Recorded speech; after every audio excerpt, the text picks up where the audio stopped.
तो फ्रेंड्स, आज जो हम बिजनेस के लिए बात कर रहे हैं वो है होलसेल बिजनेस कैसे शुरू करें, कैसे आपको इसमें इन्वेस्टमेंट करना होता है, कितना आपको प्रॉफिट होता है।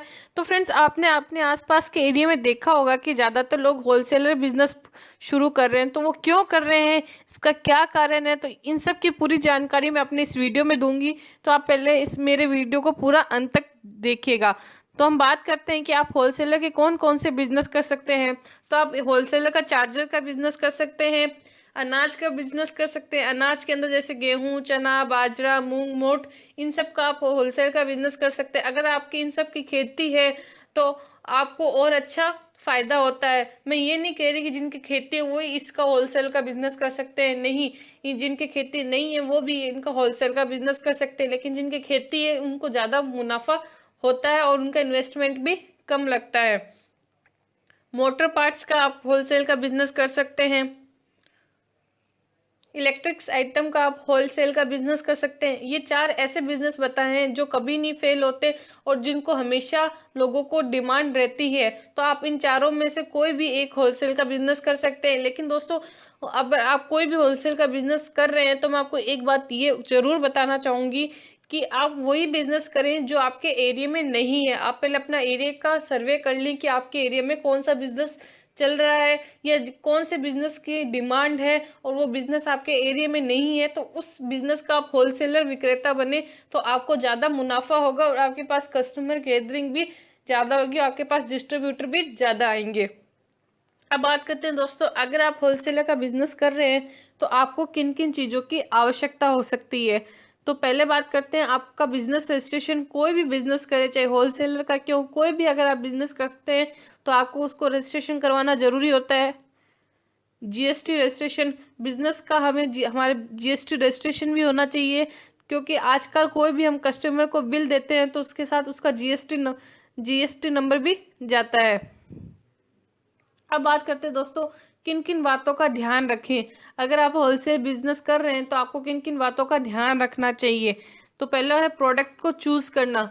जैसे कि मैंने आपको बोला है कि प्रोडक्ट को चूज करना मतलब आप ऐसा प्रोडक्ट को चूज करें जो आपके एरिया में चले, जिससे आप जिस प्रोडक्ट को आपकी को पूरी ही जानकारी हो।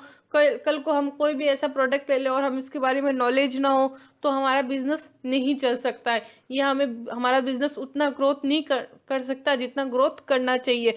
हमेशा वही प्रोडक्ट चूज करें जिसके बारे में हमें जानकारी हो। अगर आपको उस प्रोडक्ट की जानकारी नहीं है तो पहले बिजनेस शुरू करने से पहले उस प्रोडक्ट की अच्छे से जानकारी कर लीजिए और उस प्रोडक्ट का अच्छे से सर्वे कर लीजिए कि अगर आप इस प्रोडक्ट का अपना बिजनेस खोल रहे हैं अपने इस एरिया में तो क्या वो चलेगा, क्या आपके लिए वैसे कस्टमर है। तो इन बातों का आप ध्यान रखिएगा। दुकान, हाँ, सबसे मेन इम्पोर्टेंट बात होती है जगह, दुकान।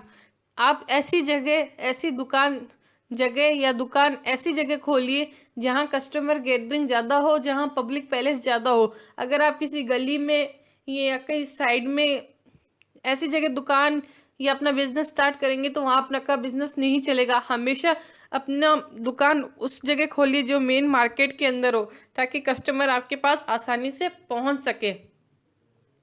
प्रोडक्ट खरीदना, आपको ये भी ध्यान रखना होगा अगर आप होलसेलर हैं लेकिन आप मैन्युफैक्चरिंग तो नहीं है, आप कहाँ से प्रोडक्ट खरीदेंगे। आपको ऐसे जगह से प्रोडक्ट खरीदना होगा जो आपको कम से कम रेट में मिले और जिससे आप कस्टमर को यानी अपने डिस्ट्रीब्यूटर को ज़्यादा से ज़्यादा उसका मार्जिन दे सके, ताकि आपके पास कस्टमर ज़्यादा आएंगे। क्यों, जितना आप कस्टमर को मार्जिन देंगे उतने ही कस्टमर आपके पास आएंगे। अब बात करते हैं इन्वेस्टमेंट की। तो दो फ्रेंड्स, इन्वेस्टमेंट आपके ऊपर ही पूरा डिपेंड करता है कि आप कौन सा होलसेल का बिजनेस कर रहे हैं। तो वो आपके ऊपर ही डिपेंड है कि इन्वेस्टमेंट उसके अंदर कितना होगा। अगर आप इलेक्ट्रिक्स का होलसेल का बिजनेस कर रहे हैं तो उसमें थोड़ा इन्वेस्टमेंट ज़्यादा होगा। क्यों, क्योंकि उसके अंदर हमें एक बड़ी शॉप लेनी पड़ेगी, एक गोदाम लेना पड़ेगा, लाइटिंग, एम्प्लॉय, इन सब का भी खर्चा होगा। इलेक्ट्रिक्स आइटम थोड़ा एक्सपेंसिव आते हैं, कंपनी को भी उनकी सिक्योरिटी मनी देनी पड़ती है। तो उस हिसाब से उस इलेक्ट्रिक्स का मैं आपको एग्जांपल के थ्रू बता रही हूँ कि अगर इलेक्ट्रिक्स का आप बिजनेस होलसेल का बिजनेस कर रहे हैं तो उसके कम से कम 20 से 30 लाख का इन्वेस्टमेंट होता है। और सबसे कम होलसेल इन्वेस्टमेंट वाला बिजनेस है, एक तो अनाज वाला हो गया और एक चार्जर वाला हो गया। इनमें कम से कम इन्वेस्टमेंट लगता है। अनाज वाला मैंने इसलिए बोला है, अगर आपकी खेती है तो इसमें कम इन्वेस्टमेंट होने के चांसेस है। अब बात करते हैं फ्रेंड्स प्रॉफिट की।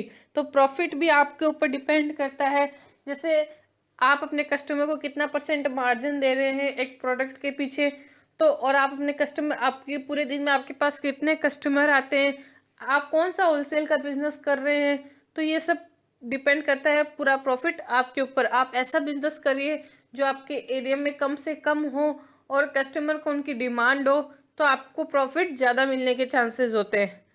तो धन्यवाद दोस्तों, अगर आपको मेरा ये वीडियो पसंद आया हो तो प्लीज़ लाइक कीजिए और सब्सक्राइब कीजिए। अगर कोई भी इसके बारे में आपको जानकारी चाहिए तो मेरे कमेंट सेक्शन में कमेंट कीजिए, मैं आपके लिए ऐसे ही नए नए वीडियोस लाती रहूँगी। और कोई भी जानकारी चाहिए, अगर होलसेलर से बिजनेस के बारे में भी कोई जानकारी चाहिए तो आप कमेंट ज़रूर करिए। धन्यवाद फ्रेंड्स।